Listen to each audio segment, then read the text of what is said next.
Okay. अस्सलाम वालेकुम। आज हम बात करने वाले हैं उन एमसीक्यूज के बारे में जो कि पेपर में आते हैं या आ सकते हैं। ओके, तो यहाँ पर चैप्टर वाइज हमने एमसीक्यूज कुछ अलग किए हुए हैं। केमिस्ट्री फर्स्ट ईयर, ठीक है, तो बात हम आज करेंगे केमिस्ट्री फर्स्ट ईयर के एमसीक्यूज के बारे में चैप्टर वाइज। ओके, तो कुछ एमसीक्यूज यहाँ पर हमारे पास मौजूद हैं जिसे हम बारी बारी सॉल्व करने की कोशिश करेंगे।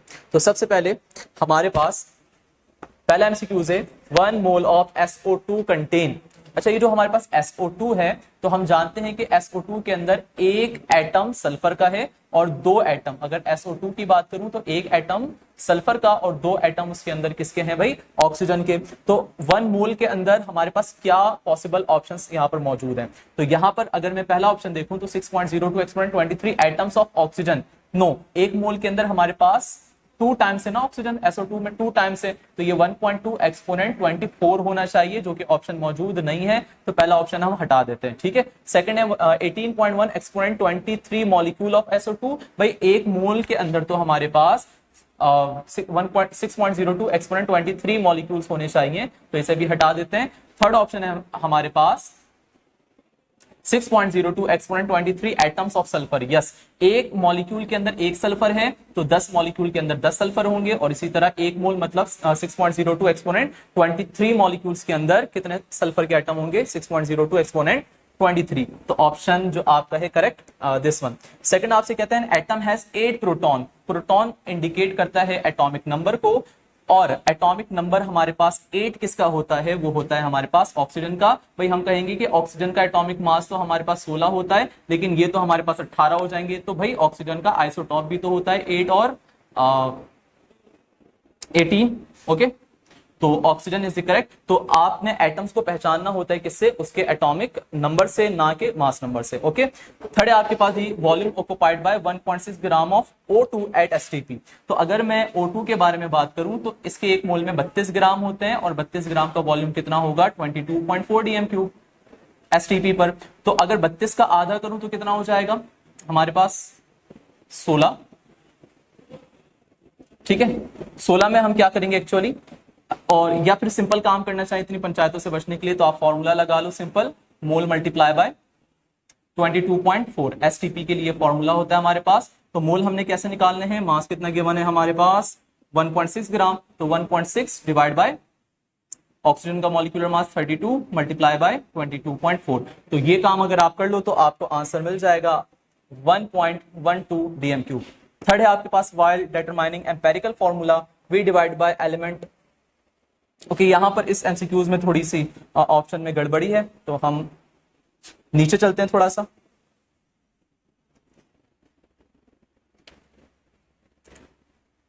ओके,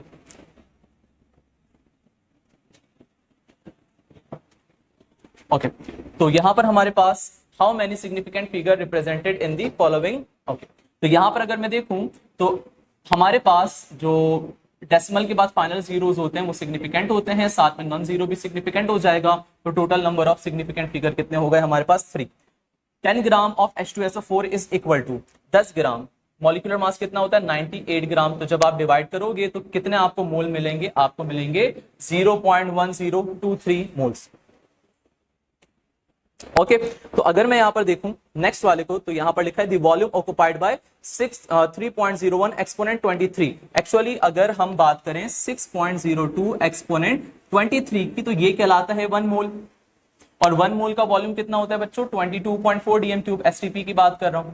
ठीक है, तो 6.02 का हाफ क्या होगा 3.01, तो मोल भी क्या कर देंगे हम, हाफ कर देंगे। जब मोल हाफ करेंगे तो वॉल्यूम भी क्या हो जाएगा, हाफ हो जाएगा। तो आंसर हमारा क्या होगा 11.2 dm³। नेक्स्ट है हमारे पास 5 dm³ ऑफ CO2। ठीक है, एमसीक्यूज नंबर 8 जो है हमारा बच्चों वो है हमारे पास 5 dm³ CO2 कंटेन। अच्छा, अगर मैं बात करूं, किसकी बात करता हूं मैं, वॉल्यूम एट STP, तो फॉर्मूला होता है हमारे पास मोल मल्टीप्लाई बाय 22.4 STP की बात कर रहा हूं। ठीक है, तो यहां पर अगर मुझे क्या निकालना है भाई, क्या पूछ रहे हैं हमसे कि 5 dm³ CO2 के अंदर नंबर ऑफ मॉलिक्यूल्स पूछ रहे हैं आपसे, तो चलो निकालते हैं, मोल फाइंड आउट करते हैं। वॉल्यूम आपके पास कितना गिवन है, वॉल्यूम आपके पास 5 dm³, तो आपने करना क्या है 5 डिवाइड बाय, ये मल्टीप्लाई में यहां पर आकर हो जाएगा डिवाइड, और मल्टीप्लाई कर देंगे हम सॉरी इक्वल हमारे पास मोल। तो मोल आने के बाद जो भी आएंगे उसे हम किससे मल्टीप्लाई कर देंगे 6.02 एक्सपोनेंट 23 से, तो हमें क्या मिल जाएंगे नंबर ऑफ मॉलिक्यूल्स। तो जो हमारे पास नंबर ऑफ मॉलिक्यूल्स हमें हासिल होंगे वो कौन सा होगा, ऑप्शन दिस। हमसे कहता है इन 506.40 हैज डैश सिग्निफिकेंट फिगर। तो कितने सिग्निफिकेंट फिगर हैं भाई देख लेते हैं हम। तो अगर मैं यहां पर देखूं 5 और 6 नन जीरो के बीच में आया 0, तो ये तीनों सिग्निफिकेंट हो गए। डेसिमल के फाइनल 0 ये भी सिग्निफिकेंट, ये भी। तो 3 और 2 कितने हो जाएंगे हमारे पास, 5 सिग्निफिकेंट फिगर। ओके, नेक्स्ट है हमारे पास कि अगर एमसीक्यूज नंबर 10 में कि अगर इस वैल्यू को हमें किस में लिखना हो, एक्सपोनेंशियल वैल्यू में लिखना हो, तो हम कैसे लिखेंगे। पॉइंट को उठाकर ले जाइए भाई आगे। किस तरह 1 2 3 4 दफा हम लेफ्ट से राइट गए हैं, तो हम क्या लगा देंगे एक्सपोनेंट -4। ओके, नेक्स्ट हमारे पास जो एमसीक्यूज है उसमें कहते हैं compound having same molecular and empirical formula. तो वो कंपाउंड जिनके मॉलिक्यूलर फार्मूला और एम्पेरिकल फार्मूला सेम होते हैं वो अमूमन आयनिक कंपाउंड्स होते हैं, जैसे कि मिसाल के तौर पर NaCl। ठीक है, ओके बच्चों। नेक्स्ट एमसीक्यूज है हमारे पास 2 मोल्स ऑफ वाटर कंटेन। हमें पता है 1 मोल वाटर के अंदर कितने पार्टिकल्स, कितने मॉलिक्यूल्स होंगे, 6.02 एक्सपोनेंट 23। तो 2 के अंदर कितने हो जाएंगे, मल्टीप्लाई बाय 2, तो वो कितना हो जाएगा हमारे पास 1.2 exponent 24। The mass of 11.2 DM cube of ammonia. अच्छा, ये जो 11.2 डीएम क्यूब है ये इंडिकेट करता है हाफ मोल को। क्यों, क्योंकि 22.4 डीएम क्यूब इंडिकेट करता है 1 मोल को। तो वॉल्यूम का जब हम हाफ करेंगे 11.2, तो मोल भी क्या हो जाएंगे, हाफ हो जाएंगे। और अगर मैं 1 मोल अमोनिया की बात करूं तो उसमें 17 ग्राम होते हैं, 17 का आधा कर दो कितना हो जाएगा 8.5 ग्राम। नेक्स्ट है हमारे पास the ratio in water between hydrogen and oxygen by mass. तो अगर मैं बात करूं हाइड्रोजन और ऑक्सीजन की, तो 2 रेशो क्या हो जाएगा, ऑक्सीजन का मास 16 डिवाइड किया 1:8। तो कौन सा आंसर होगा हमारे पास 1:, ठीक है। 80 डिग्री सेल्सियस कितने केल्विन के बराबर होगा भाई, 80 में प्लस कर दो, 80 + 2 73। ठीक है, तो वैल्यू क्या आएगी हमारे पास 353 केल्विन। हमसे कहते हैं 58.5 AMU dash of NaCl। NaCl हमारे पास फॉर्मूला यूनिट्स हैं, और फॉर्मूला यूनिट का जो मास होता है वो क्या कहलाता है हमारे पास, फॉर्मूला मास या फिर फॉर्मूला वेट। ओके, नेक्स्ट है हमारे पास molecular formula of vinegar is. Vinegar हम कहते हैं सिरके को, और केमिकल नेम उसका होता है हमारे पास एसिटिक एसिड। ठीक है, एसिटिक एसिड का फॉर्मूला क्या होता है, CH3COOH। ओके ओके, तो हमसे कहते हैं इन 18 gram glucose number of moles. Okay, 18 मास है और ग्लूकोज का मॉलिक्यूलर मास कितना होता है 180। जब आप डिवाइड करोगे तो वैल्यू क्या आएगी 0.1। The quantity relationship between the substances according to balanced chemical equation is called stoichiometry। 80870.0 भाई, पॉइंट के बाद 0 सिग्निफिकेंट, 7 भी सिग्निफिकेंट, सिग्निफिकेंट के बीच में 0 ये भी सिग्निफिकेंट। तो कितने सिग्निफिकेंट फिगर हो गए यहां पर।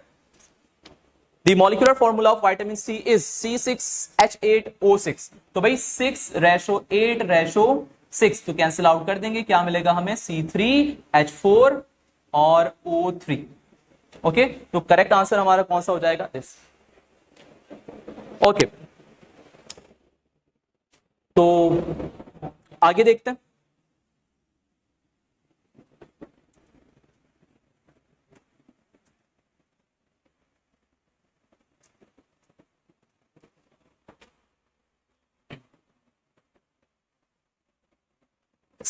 ओके, तो यहां पर हमसे कहते हैं the number has 5 significant figure. तो 5 सिग्निफिकेंट फिगर किसके पास है, ये रहा हमारा।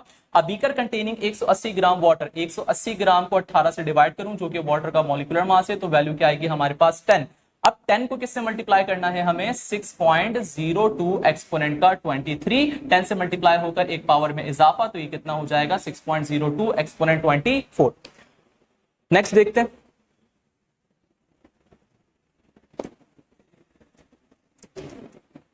ओके, नेक्स्ट हमसे कहते हैं number of moles in 58.5 gram of NaCl। तो NaCl का मास कितना दिया हुआ है 58.5 दिया है। अगर मैं इसका फॉर्मूला मास निकालूं तो वो भी एग्जैक्ट कितना आएगा 58.5, डिवाइड करेंगे आंसर हमें क्या मिलेगा 1 मोल। ओके, ठीक हो गया। अब बात करते हैं हम at STP the volume occupied by 0.1 mole of gas. तो 0.1 मोल होता तो कितना होता, 1 मोल होता तो 22.4 होता। 0.1 है तो पॉइंट को एक पीछे कर देंगे तो आंसर क्या हो जाएगा 2.24 dm2। ठीक है, तो यहां पर आकर हमारे पास चैप्टर नंबर 1 के कुछ डेमो एमसीक्यूज हमने कंप्लीट किए। इंशाल्लाह अगली वीडियो में हम चैप्टर नंबर 2 के बारे में बात करेंगे। ओके, तो मेरा नाम है सैयद नवेद और हम मौजूद हैं इंजीनियर्स एंड डॉक्टर्स के अंदर। Thank you.